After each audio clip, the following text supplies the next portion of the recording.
Chickens are very much like you and me. Intelligent and socially oriented, they lead emotionally rich lives. In natural habitats, they are inquisitive, curious, and playful, and develop strong social communities. They love to run, roost, and dust bathe. And of course, mother hens are extraordinarily protective of their chicks. Here is the life story of one of those hens.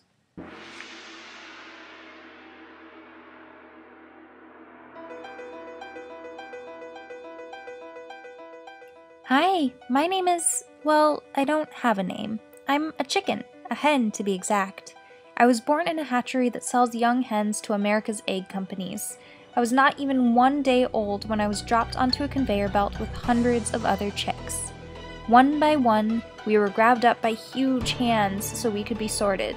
The boys were dropped down one chute and the girls were dropped down another. I heard that the boys were sent down another conveyor that poured them into a chute that ground them up alive, all because they aren't valuable to the egg industry. Isn't that horrible? Then someone grabbed me and shoved my face into a device that seared off nearly half my beak. It cut through sensitive nerves and I was in so much pain that I could scarcely eat for days. Over the next few days, some of the chicks around me died from dehydration and weakened immune systems, but I managed to survive. I thought I was a lucky one. I was then thrown into something that they call a rearing cage, where they wait for us chicks to grow up. Instead of running outdoors or dust bathing, I grew up standing in the dark amid muck. After a few months, I was put in a crate and trucked to a factory farm.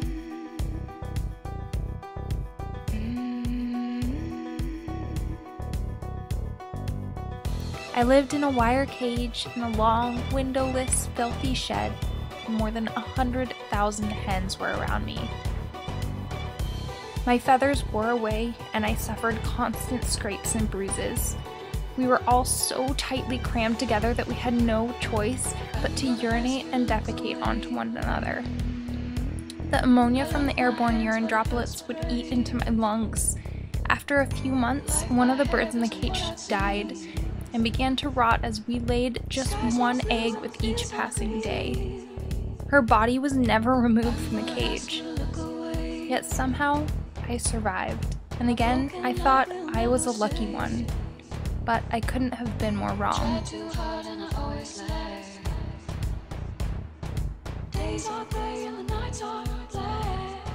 Once my egg production dropped, I was torn from the cage and thrown into a dark, eerie chamber on wheels. And that brings me to now. My body landed atop other hens who are shrieking and flapping.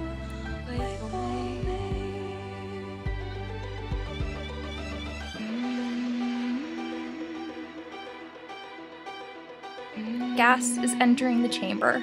Birds around me are falling limp, life drained from their bodies. I know I'm next, but I don't want to die. This time, I'm not going to be the lucky one. In fact, in these moments before death, I realized that I never was.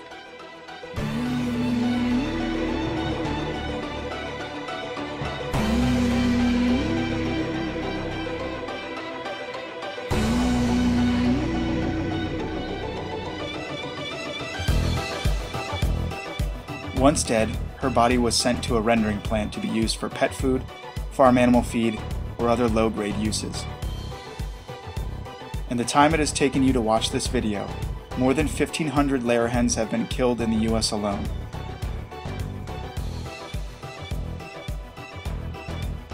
Most people frying up their morning eggs have no idea about the suffering that went into them, and would never be okay with it if they did.